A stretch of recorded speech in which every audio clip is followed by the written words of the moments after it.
अस्सलाम वालेकुम एवरीवन, कैसे हैं सब लोग। उम्मीद करता हूँ सब खैरियत से होंगे and welcome to another video. Last time हमने आपके साथ हयाताबाद क्रिकेट स्टेडियम की स्ट्रक्चर एक्सप्लेनेशन वाली वीडियो शेयर की थी और उसमें मैंने आपसे कहा था मैं अरबाब नियाज़ स्टेडियम के स्ट्रक्चर को भी एक्सप्लेन कर दूंगा। तो इस वीडियो में हम अरबाब नियाज़ क्रिकेट स्टेडियम के स्ट्रक्चर को डिटेल से एक्सप्लेन करेंगे और क्रेडिट जाता है KP गवर्नमेंट को। उन्होंने रिसेंटली इस स्टेडियम पर काफ़ी काम तेज़ कर दिया है और इंशाल्लाह जो इन्होंने टाइम बताया है विद इन टाइम इसको कम्प्लीट कर देंगे। काम का अंदाज़ा आपको वीडियो से दिख रहा होगा और मैं इसकी अपडेट्स भी आपके साथ टाइम टू टाइम शेयर कर रहा हूँ। अच्छा, इस वीडियो में स्ट्रक्चर को एक्सप्लेन करने से पहले एक दो चीज़ें क्लियर करना चाहूँगा। साथ में मैं ये वीडियोस भी ऐसे चलाता जाऊँगा ताकि आपको काम का भी अंदाज़ा हो और स्ट्रक्चर में जिस जगह की मैं एक्सप्लेनेशन दे रहा हूँ उसकी वीडियो भी आपको इस तरह साथ में दिखाता जाऊँगा तो अच्छे से एक्सप्लेन हो जाएगा। लेकिन बस आपको वीडियो मेरे साथ एंड तक देखनी होगी। यूँ समझ ले कि इस वीडियो के लिए मैं आपको रिक्वेस्ट नहीं बल्कि फोर्सली कह रहा हूँ कि इस वीडियो को ज़रूर मेरे साथ एंड तक देखें ताकि फ्यूचर में जो भी ऐसे क्वेश्चंस हो वो आपको इस वीडियो में क्लियर हो जाएं। क्योंकि इस वीडियो में मैं आपको बहुत सारे क्वेश्चंस के आंसर भी देने वाला हूं जो आप डिफरेंट जगह पे पूछते रहते हैं और 3D मॉडल के हवाले से कुछ चीज़ें हैं जो आपको क्लियर करनी है, आपको बहुत सारी इन्फॉर्मेशन देनी है। इसलिए मैं आपसे कह रहा हूँ कि ये वीडियो एंड तक देखें मेरे साथ। आई डोंट नो ये वीडियो कितनी लंबी हो जाती है लेकिन मुझे इस स्ट्रक्चर को अच्छे से एक्सप्लेन करना है। काफ़ी सारे लोगों को कन्फ्यूजन है, डिफरेंट जगह पर जाके वीडियोज़ पिक्चर्स वगैरह देख लेते हैं, डिफरेंट जगह पर अजीब अजीब सी इन्फॉर्मेशन कलेक्ट कर लेते हैं और फिर मुझसे आके क्वेश्चंस पूछते हैं। तो भाई मैंने आपको ऑलरेडी कहा हुआ है कि जो चीज़ें मैं आपको बता दूं, जो चीज़ें मैं आपको एक्सप्लेन कर दूं इंशाल्लाह उसी तरह होगा। क्योंकि इंशाल्लाह मैं आपके साथ ऑथेंटिक चीज़ें शेयर करूंगा और पास्ट में जो चीज़ें अखबारों में या डिफरेंट सोशल मीडिया पे लोगों ने स्प्रेड की हुई हैं उनको भी क्लियर करूँगा। मैं अपने हर आउटरो में कहता हूँ कि डिफरेंट प्रोजेक्ट्स के हवाले से चीज़ें अपडेट हो जाती हैं जो मैं अपने लेटेस्ट वीडियो में क्लियर कर देता हूँ। उसके साथ अपने आप को अपडेट रखें। तो चलिए स्ट्रक्चर को एक्सप्लेन कर देते हैं और वीडियो को आज लाइक ज़रूर करें। आज का एम रख लेते हैं 5000 लाइक्स, इतनी मैं इन्फॉर्मेशन कलेक्ट कर लेता हूं तो आप लाइक कर दिया करें। तो वीडियो शुरू कर लेते हैं। चैनल को सब्सक्राइब कर लें, साथ में बेल आइकन को दबा लें ताकि आने वाली अपडेट्स जब मैं शेयर करूं तो आपको नोटिफिकेशन मिल जाया करें। अच्छा, सबसे पहले बात कर लेते हैं 3D मॉडल की। आप लोगों ने बहुत सारी पिक्चर्स देखी होंगी डिफरेंट वेबसाइट्स पे, सोशल मीडिया पे, गूगल पे, फेसबुक पे, जो बहुत पहले से शेयर होती हुई आ रही हैं। तो यहाँ पे मैं आपको एक बात क्लियर कर दूँ, अक्सर जब काम हो रहा होता है किसी प्रोजेक्ट पे तो टाइम के साथ साथ उस पर ब्रीफिंग्स भी दी जा रही होती हैं। तो उस वक्त सोशल मीडिया वाले भी वहाँ पर आते हैं तो शायद उन्होंने उनको आउट किया होगा जो कि डिफरेंट वेबसाइट पर आपको देखने को मिल जाती हैं। तो इस हवाले से मैं आपको अपडेट कर दूँ कि जब भी कोई प्रोजेक्ट शुरू होता है तो उसके लिए डिफरेंट 3D मॉडल डिज़ाइन होते हैं, डिफरेंट चीज़ों पे काम किया जाता है। ये आसान काम नहीं है, बहुत सारे स्ट्रक्चर डिज़ाइन होते हैं, बहुत सारी चीज़ें बनानी पड़ती हैं और फिर उसके बाद फाइनल स्ट्रक्चर निकल के आता है, फिर उस पर काम होता है। ऐसे आप रिसेंटली फेसबुक पे किसी ने जो रूफ़ के लिए सैम्पल तैयार हो रहे थे उनकी पिक्चर शेयर कर दी थी तो फिर उस पर लोगों ने क्वेश्चन पूछना शुरू कर दिए और लोगों के माइंड में कन्फ्यूजन क्रिएट हो गई कि क्या इतना छोटा रूफ़ होगा, ऐसे ऐसे क्वेश्चन पूछ रहे थे। तो भाई उसको भी मैंने क्लियर किया था कि ये सिर्फ सैम्पल बन रहे हैं और अभी पूरा रूफ़ इंस्टॉल होना बाकी है। ये इस तरह छोटे सैंपल में नहीं होंगे बल्कि ये काफ़ी बड़ा बड़ा रूफ़ होगा। जो मेम्ब्रेन शीट्स हैं ये इस तरह फुल साइज़ में होंगी जिससे स्टैंड कवर होंगे। तो कहने का मकसद यह है कि शुरुआत में आपने एक दो 3D मॉडल ऐसे देखे होंगे और मैंने उसको एक्सप्लेन भी किया था। बाकी सारा ऑलमोस्ट उसी तरह है, इसमें सिर्फ एक दो चीज़ें अपडेट हुई हैं जो इस वीडियो में मैं क्लियर कर दूंगा और उसका रीज़न भी आपको दूंगा। और जो स्टेप भी इंजीनियर्स लेते हैं उनको हमसे बेहतर पता होता है, उसके पीछे कोई ना कोई रीज़न होता है। तो ये एक दो चीज़ें 3D स्ट्रक्चर के हवाले से अपडेट करनी थी। तो बहुत सारे लोग ऐसे क्वेश्चंस पूछते रहते थे कमेंट सेक्शन में डिफरेंट जगहों पे कि 3D मॉडल में इस तरह दिखाया है, ये ऐसा क्यों नहीं है। वो मैं क्लियर भी करता हुआ आया हूँ आपको। और कुछ चीज़ें होती थी जिसका मुझे डाउट होता था, मतलब पता नहीं होता था, तो मैं आपको कह देता था कि मैं क्लियर करके आपको एक्सप्लेन कर दूंगा। ये जो डिज़ाइन आपको सामने 3D मॉडल दिख रहा है ये बिल्कुल फाइनल डिज़ाइन है अरबाब नियाज़ क्रिकेट स्टेडियम पेशावर का। ये ऑलमोस्ट उसी तरह ही है, बस एक दो चीज़ें अपडेट हुई है वो मैं आपको बता देता हूँ। स्टैंड्स में जो आपको पिलर्स दिख रहे हैं इसका बहुत लोग कहते थे कि बाकी तो ठीक है लेकिन पिलर्स की समझ नहीं आ रही। उसका मैंने आपको बताया बहुत बार अपडेट्स में कि स्टेडियम के इर्द गिर्द स्पेस का इशू आ रहा था। यहाँ पे आप ड्रोन फुटेज में भी देख लें और फिर भी KP गवर्नमेंट ने यहाँ पे डबल टियर स्टेडियम बनाया और स्टेडियम की कैपेसिटी को इंक्रीज़ करने को यकीनी बनाया। मेन पवेलियन के पीछे देख लें, ये गवर्नमेंट कॉलेज पेशावर है, जो पेशावर के लोग देख रहे हैं उन्हें पता होगा। तो यहाँ पे भी स्पेस इतनी थी और दूसरे पवेलियन एंड के पीछे अगर आप देखें, मतलब पवेलियन के सामने जो स्टैंड है उसके पीछे देखें, यहाँ पे गवर्नमेंट कॉलेज है गर्ल्स का मेरे ख्याल में, तो यहाँ पे भी स्पेस इतनी ही थी, फिर भी यहाँ पे ऊपर डबल स्टैंड बनाया गया और लेफ़्ट राइट साइड पे जितना एक्सटेंड हो सकता था उसे किया गया, क्योंकि फिर राइट साइड पे आप देखें तो मेन रोड है और लेफ़्ट साइड पे हॉस्टल भी बनाना था, पार्किंग का भी ख्याल रखना है, एकेडमी वगैरह बाकी भी जितनी फैसिलिटीज़ हैं उनको मद्देनज़र रखकर स्टेडियम के स्ट्रक्चर को डिज़ाइन करना था। One thing more, keep that thing in mind कि ये पुराना स्टेडियम रेनोवेट हुआ है, ऑलमोस्ट जो नीचे के स्टैंड्स हैं वो पहले से बने हुए थे और उनको भी रेनोवेट करेंगे, उसके ऊपर फिर ये डबल टियर के स्टैंड्स बनाए गए। स्टेडियम की बाकी भी 3D मॉडल वीडियो पिक्चर्स वगैरह मेरे पास आ जाएंगी, वो भी मैं टाइम टू टाइम आपके साथ शेयर करता रहूँगा, आप मेरे चैनल के साथ जुड़े रहिए। ये लेफ़्ट साइड से स्टेडियम आपको दिखाया जा रहा है, मतलब लेफ़्ट एंगल से, ड्रोन में भी आप यहाँ पे देख सकते हैं कुछ इस तरह से दिखाया गया है। बाकी पिक्चर्स जब मैं आपके साथ शेयर करूँगा तो और भी अच्छा ये दिखेगा। मैं आपसे कहता हूँ कि थोड़ा सा वेट करें, जब ये फाइनल हो जाएगा तो बहुत खूबसूरत डिज़ाइन होगा, मैं आपके साथ ड्रोन वीडियो शेयर करूँगा। ये तो हो गया 3D मॉडल के हवाले से। अगली चीज़ मैं आपको बता देता हूँ, बहुत सारे लोग पूछते हैं कि कुछ स्टैंड्स आपको छोटे दिख रहे होते हैं या पीछे दिख रहे होते हैं, इस तरह के कमेंट्स करते हैं, तो उनका मैं बता देता हूँ। जब आप स्टेडियम को ऊपर से देखेंगे, जब मैं आपके साथ ड्रोन वीडियो शेयर करूँगा तो आप देखिएगा इसका डिज़ाइन इस तरह बनाया गया है, तो आपको स्टैंड्स का अंदाज़ा होगा कि क्यों इस तरह से हैं। इसीलिए आप पहले से कुछ भी जज ना करें, मैंने आपको कहा भी इसके पीछे कोई ना कोई लॉजिक होती है, इंजीनियर्स ने सोचा होता है। अगली चीज़ क्लियर करते हैं, बहुत सारे लोग स्क्रीन का पूछते हैं, तो सामने आपको 3D मॉडल में नज़र आ रहा होगा, मैंने पहले भी आपको कहा था लेफ़्ट साइड मेन पैविलियन के लेफ़्ट साइड पे आपको दिख रही होगी इलेक्ट्रॉनिक स्कोरबोर्ड और LED स्क्रीन। पहले भी ऑलमोस्ट यहीं भी थी, लेकिन वो मैं एरो के ज़रिए दिखा देता हूँ। सिंगल स्टैंड में यहाँ पे स्क्रीन लगी हुई थी और बिल्कुल सामने स्ट्रेट स्कोरबोर्ड लगा था, लेकिन वो इलेक्ट्रॉनिक नहीं था। अब तो ऑब्वियसली यहाँ पे जदीद टेक्नोलॉजी पर काम किया जा रहा है, तो इलेक्ट्रॉनिक स्कोरबोर्ड होगा, LED होगी। तो स्क्रीन के हवाले से तो आपकी कन्फ्यूजन दूर हो गई। रूफ़ की तरफ आने से पहले मैं LED लाइट्स का बताना चाहूँगा। बहुत सारे लोग पूछते थे कि क्या यहाँ पे फ्लड लाइट्स जो पोल वाली होती हैं वो होंगी या टॉप पे लाइट्स लगाई जाएंगी, तो आपको बता देता हूँ। ये दो स्टैंड जो आपको नज़र आ रहे हैं, इनके रूफ़ के बिल्कुल एज पे टॉप पे LED लाइट्स इंस्टॉल होंगी और इस साइड वाले इनके सामने जो दो स्टैंड्स हैं इनके बिल्कुल रूफ़ के टॉप पे LED लाइट्स इंस्टॉल होंगी।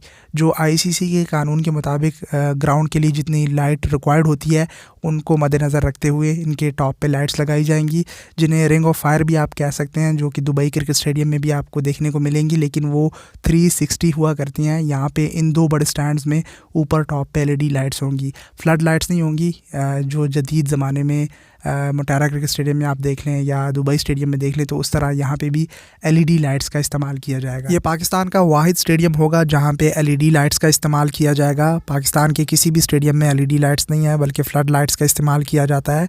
और डोंट वरी, लाइट्स का इशू नहीं बनेगा भाई। LED लाइट्स का आपको पता होगा कि उसकी रोशनी कितनी तेज़ होती है, और जैसे मैंने आपसे कहा ICC के मुताबिक जितनी लाइट रिक्वायर्ड होती है उससे ज़्यादा होगी। अगली चीज़ क्लियर करते हैं, जो रूफ़ है आपको दिख रहा होगा डिफरेंट स्टैंड्स पे इस तरह से इंस्टॉल किया जाएगा। तमाम स्टैंड्स डबल टियर होंगे और उनके ऊपर फिर इस तरह रूफ़ इंस्टॉल होगा।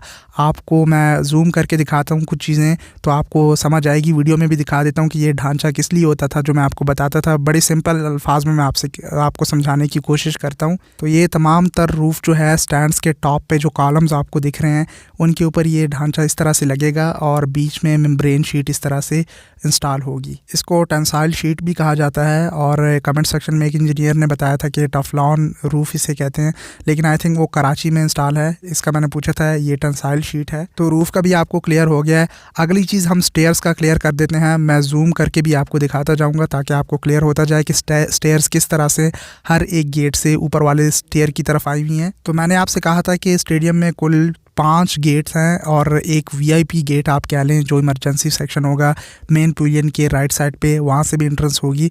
तो 5 से 6 गेट्स हैं स्टेडियम में एंटर होने के लिए, और हर गेट के ऊपर स्टेयर्स गई हुई हैं ऊपर वाले स्टैंड के लिए। तो 3D मॉडल में आप देख सकते हैं कि इसको इस तरह से डिज़ाइन किया है कि स्टेयर्स जो हैं वो दिखे भी ना, वो छुपी रहें और स्टेडियम का स्ट्रक्चर भी बरकरार रहे। तो डिफरेंट गेट से जब आप एंटर होते हैं तो लेफ़्ट राइट साइड पर आपको स्टेयर्स जाती हुई दिखेंगी, और ऊपर वाले जब स्टैंड में आप जाएंगे तो स्टेयर्स एक हो जाया करेंगी और वहाँ से फिर आप एक स्टैंड से दूसरे स्टैंड में मूव किया करेंगे।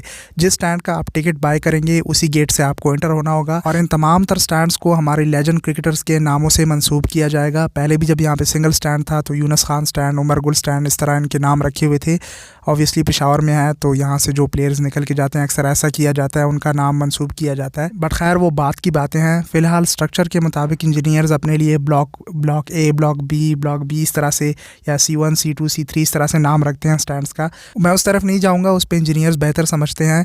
मैं आपको जनरली एक्सप्लेन करूँगा। ऊपर से मैंने अपने तौर पर भी डिज़ाइन बनाया है, तो देखें कि ऊपर से कुछ इस तरह से स्टैंड दिखते हैं। जैसा मैंने आपसे कहा कि ऑलमोस्ट पहले वाली 3D मॉडल की तरह ही है, बस सिर्फ जो पिलर्स हैं वो थोड़े से आगे हो गए हैं। स्टिल पिलर्स के आगे भी 3 से 4 स्टेयर्स हैं जहाँ पे चेयर्स इंस्टॉल होंगी। 3D मॉडल में चेयर्स का कलर रेड एंड ब्लू दिखाया गया है और रिसेंटली जो मैंने विजिट किया था वहाँ पे भी वाइट कलर का सैंपल पड़ा हुआ था चेयर्स का। चेयर्स जब फाइनली इंस्टॉल होंगी, अगर येलो कलर की भी इंस्टॉल कर दी जाए तो बहुत बेहतर होंगी, लेकिन बाकी पिक्चर्स आ जाएँ तो मैं आपके साथ शेयर कर दूँगा, उसमें भी पता लग जाएगा। बस बताने का मकसद ये है कि ऊपर नीचे दोनों स्टैंड्स में चेयर्स होंगी और इसकी कैपेसिटी मैं पहले से भी आपको बताता हुआ आया हूँ और गवर्नमेंट ने भी बताया कि 30,000 तो मैक्सिमम होगी। इससे थोड़ी बहुत कम या ज़्यादा भी हो सकती है। वो नीचे वाले स्टैंड्स रेनोवेट हो जाएं, चेयर्स की इंस्टॉलेशन हो जाए तो इंशाल्लाह उसका भी अंदाज़ा हो जाएगा। बट बड़ी बात यह है कि स्टेडियम की कैपेसिटी इंक्रीज़ हो रही है और पाकिस्तान में प्रेजेंटली जितने भी स्टेडियम्स हैं उनमें से अरबाब नियाज़ स्टेडियम सबसे बेस्ट दिखेगा, ये मैं आपसे गारंटी के साथ कहता हूँ। स्टैंड्स की बात हो रही है तो यहाँ पे मैं आपको स्टैंड्स भी दिखाना चाहूँगा। वीडियो में आप देखें ये काफ़ी ओपन और खुले स्टैंड्स हैं as compared to national stadium Karachi, Lahore या मुल्तान। तो ये मैं आपसे कहता था, ये बिल्कुल आखिरी स्टेयर्स में आपको मैं दिखा रहा हूँ, उस तरह से आपका व्यू ब्लॉक नहीं होगा। और दूसरी बात यह है कि ये बहुत ओपन है और ऊपर वाली टियर की छत देखें, आपको अंदाज़ा होगा कि ये कितनी ऊंचाई में ऊपर वाला स्टैंड बना है। और जब आप यहाँ पे लाइव आएंगे देखेंगे तो और भी आपको क्लियर होगा। फेसबुक ग्रुप में किसी ने ये क्वेश्चन भी पूछा था कि बाहर साइड से ये इसी तरह छोड़ दिया जाएगा, वो अभी से ही जज कर रहे थे। तो मैंने आपको कहा था कि सब्र करें, इसको प्रॉपर इस पर प्लस्तर वगैरह किया जाएगा और कलर किया जाएगा तभी ये फाइनल होगा। बाहर से आप देखें 3D मॉडल में इन स्टैंड्स को ओपन दिखाया गया है, मतलब नेशनल स्टेडियम कराची की तरह नहीं है। वहाँ पर आप बैठ जाते हैं। मुझे बहुत सारे लोग ये शिकायत भी करते थे कि वहाँ पे बहुत गर्मी हो जाती थी और इवन बहुत अंधेरा पड़ जाता था, सांस बंद होता है वहाँ पे। लेकिन यहाँ पे इनको ओपन रखने का मकसद ये भी है कि फ्रेश एयर जो है वो चलती रहेगी और उस तरह से गर्मी यहाँ पे गर्माइश नहीं रहेगी। लेकिन वीडियो में जो आप देख रहे होते हैं इस तरह से नहीं छोड़ा जाएगा, बल्कि इसको प्रॉपर कलर वगैरह किया जाएगा। उसे फाइनल हो जाने दें। तो जिसने पूछा था आई होप उसको भी क्लियर हो गया होगा। पिछले 3D मॉडल्स में जितनी भी चीज़ें अपडेट हुई हैं वो मैं आपको बताया कि स्टार्ट में सैम्पल बनते हैं, उनसे आप जज ना किया करें। लेकिन इंशाल्लाह ये जो मैंने आपके साथ 3D मॉडल शेयर किया है बिल्कुल ऐसे ही बनेगा। और आप कंपेयर भी कर लें तो ऑलमोस्ट सेम ही है, बस पिलर्स की अपडेट हुई है। स्टैंड्स की डिस्कशन हो रही है तो स्ट्रक्चर में अगली चीज़ एक्सप्लेन करेंगे कि तमाम स्टैंड्स में यहाँ पे वाईफाई की सहूलत होगी। तमाम स्टैंड्स में आप ऑन द स्पॉट रिप्ले देख सकेंगे, तो ये भी जदीद टेक्नोलॉजी में शामिल है। बहुत सारी चीज़ें हैं लेकिन मैं बड़ी बड़ी चीज़ें बताऊँगा।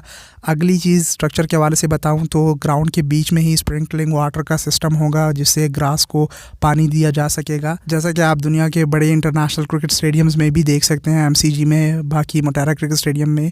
तो इसी तरह यहाँ पे भी स्प्रिंकलिंग वाटर का सिस्टम होगा। इलेक्ट्रिक चीज़ों की डिस्कशन हो रही है तो यहाँ पे वापडा की सप्लाई भी होगी, जनरेटर का सिस्टम भी होगा, UPS वगैरह, और स्प्रिंकलिंग ग्रास सिस्टम इसे कहा जाता है, जिसका मैंने आपको स्प्रिंकलिंग वाटर का कहा। SMD की सहूलत भी होगी जिसे सरफेस माउंट डिवाइस कहा जाता है। CCTV फुटेज की सहूलत भी यहाँ पे होगी और सुनने में आया कि 2 स्कोर बोर्ड, मतलब 2 स्कोर बोर्ड यहाँ पे इंस्टॉल किए जाएंगे। स्क्रीन का तो मैंने आपको सामने बताया हुआ है, यहाँ पे इलेक्ट्रॉनिक स्कोर बोर्ड भी होगा और इसे स्क्रीन के तौर पर भी इस्तेमाल किया जाएगा जहाँ पे आप रिप्ले और प्लेयर्स वगैरह को क्लियरली देख सकते हैं। बाकी भी तमाम तर फैसिलिटीज़ यहाँ पे जो मीडिया बॉक्स है उसके अंदर मौजूद होंगी, जिससे लाइव ब्रॉडकास्टिंग की जाएंगी डिफरेंट चैनल्स पर, और उसका इनका अपना अलग एक सिस्टम है, उसकी डिटेल में ज़्यादा नहीं जाएंगे। लेकिन कहने का मकसद यह है कि हर वो फैसिलिटी यहाँ पे मौजूद होगी जो कि ICC के इंटरनेशनल स्टैंडर्ड के क्रिकेट स्टेडियम के लिए रिक्वायर्ड होती हैं आज के जदीद दौर में। अच्छा, बहुत सारे लोग कहते हैं कि मेन पेविलियन और मीडिया बॉक्स के लेफ़्ट राइट साइड पे जो स्टैंड्स हैं उन पे काम नहीं हो रहा है, यहाँ पे क्या ये स्टैंड्स बनेंगे भी कि नहीं? तो भाई 3D मॉडल में ही देख लें, आपको क्लियर हो गया होगा। जो मीडिया बॉक्स के लेफ़्ट साइड पे स्टैंड है उसके नीचे VIP सेक्शन भी है और उसके ऊपर वाला स्टैंड भी VIP होगा। ग्रास की हमने बात की तो डका ग्रास यहाँ पे इंस्टॉल किया जाएगा, उसको मैं किसी और वीडियो में कभी डिटेल से एक्सप्लेन करूँगा। तो इंशाल्लाह स्प्रिंकलिंग ग्रास वाटर का सिस्टम यहाँ के ग्रास को मेंटेन रख सकेगा। और पाकिस्तान में आपने देखा होगा बाकी के जो स्टेडियम्स हैं वहाँ पे अक्सर ग्रास का कलर ख़राब हो जाता है सर्दियों में, लेकिन यहाँ पे तमाम तर चीज़ों को इंशाल्लाह मेंटेन रखने की कोशिश की जाएगी। कैमरा एंगल की बात कर लेते हैं तो ऑब्वियसली ये तो छोटी चीज़ है, जब इतना बड़ा स्टेडियम बन रहा हो तो कैमरा एंगल भी हर जगह से प्रोवाइड किया जाता है। मेन पवेलियन के सामने भी कैमरा एंगल के लिए जगह होगी, डोंट वरी, वो जब मैं टाइम टू टाइम अपडेट दूंगा आपको तो पवेलियन के सामने वाले स्टैंड्स की भी आपको समझ आती जाएगी, जिसे आप दूसरा पवेलियन एंड कहते हैं। मेन मकसद इस स्टेडियम की कैपेसिटी को इंक्रीज़ करना था, टू बी रियली ऑनेस्ट, और वो KP गवर्नमेंट ने इतनी ही जगह में पॉसिबल करके दिखाया। बाकी फैसिलिटीज़ में स्टेडियम के बाहर साइड पे आपको हॉस्टल दिखेगा, उसमें ज़्यादा कुछ एक्सप्लेन करने को है नहीं, हमारा मेन फोकस जो है वो स्टेडियम पे है। तो स्ट्रक्चर को ऑलमोस्ट मैंने सारा एक्सप्लेन कर दिया है। स्टेडियम के बाहर साइड पे क्रिकेट एकेडमी, बाकी तमाम जो फैसिलिटीज़ का कहा गया, जिम्नेजियम, स्विमिंग पूल और पार्किंग वगैरह, इंशाल्लाह ये सारी चीज़ें टाइम के साथ साथ मैं आपको वीडियोस में भी दिखाता जाऊंगा। अगली चीज़ स्ट्रक्चर में जो एक्सप्लेन करने को रह गई वो मैंने पिछली वीडियो में आपको बताया था। ग्राउंड का जो साइज़ है 65 to 70 यार्ड आप रख सकते हैं T20, ODI और टेस्ट मैच के मुताबिक। उसको पर्टिकुलरली जो पिच सेलेक्ट की जाएगी उसी के मुताबिक रखा जाएगा बाउंड्री लेंथ को। और हाँ, एक चीज़ और रह गई, जो जंगले हैं उसका बहुत ज़्यादा लोग पूछते हैं, तो भाई पाकिस्तानी क्राउड है, मैं बता भी चुका हूँ कई बार, तो जंगले ज़रूर लगेंगे, लेकिन नेशनल स्टेडियम कराची और लाहौर से बेहतर ही होंगे। इस तरह के मैं आपको क्लोज से दिखा देता हूँ, जंगले पहले इस तरह से थे और इसी शक्ल में यहाँ पे जंगले इंस्टॉल होंगे। कहने का मकसद ये है कि आपको प्लेयर्स जो हैं वो भी क्लियर दिखेंगे, नज़दीक होंगे, बाउंड्री ज़्यादा बड़ी भी नहीं है, छोटी भी नहीं है, नॉर्मल है, तो प्लेयर्स आपको खेलता हुआ अच्छा देखने को मिलेंगे। आई थिंक मैंने अभी तक तमाम तर चीज़ें एक्सप्लेन कर दी हैं, स्ट्रक्चर के हवाले से, 3D मॉडल के हवाले से, और भाई यही फाइनल डिज़ाइन है मेरे मुताबिक, बिल्कुल इसी तरह स्टेडियम बनेगा। बाकी आप कहीं पे भी अगर पिक्चर्स वगैरह देख रहे हैं तो आप ये अपने पास सेव करके रख लें कि हामिद भाई ने ये दिखाया था और इसको अच्छे से एक्सप्लेन किया था, और जो पिछली बार 3D मॉडल शेयर हुआ था उसको भी मैंने क्लियर कर दिया था। उसमें जो चीज़ें मुझे समझ आ रही थी वो मैंने एक्सप्लेन की थी, जो नहीं आ रही थी यहाँ पे फिर बता रहा हूँ, वो मैंने आपको कहा था कि मैं आपको टाइम के साथ साथ एक्सप्लेन कर दूंगा। बाकी कुछ रह गया हो तो कमेंट सेक्शन में पूछ लें, लेकिन ऐसे क्वेश्चन ना पूछिएगा कि अगर कोई चीज़ बनी ना हो और आप पहले से ही बोल रहे हो कि ये कैसे दिख रही है, ये वैसे दिख रही है, भाई फाइनल हो जाने दें। और ऐसे क्वेश्चन भी ना पूछिएगा, जैसे मैंने लेट सपोज आपको स्प्रिंकलिंग ग्रास सिस्टम का समझाया तो आप इसके बारे में ऐसे क्वेश्चन पूछ लें कि कहाँ कहाँ पे फुहारे लगाए जाएंगे। मेरी बात का मतलब यह है कि आप बड़ी बड़ी चीज़ों के बारे में क्वेश्चन पूछिएगा, इंशाल्लाह मैं उसको आंसर करने की कोशिश करूँगा। तो बस यार, इस वीडियो के लिए इतना ही। उम्मीद करता हूँ कि इस डिटेल एक्सप्लेनेशन में आपको बहुत सारी चीज़ें क्लियर हो गई होंगी। फिर मिलते हैं किसी नेक्स्ट वीडियो या अपडेट के साथ, और वीडियो को लाइक कर दें। This is your boy Hamid signing off, take care, अल्लाह हाफिज़।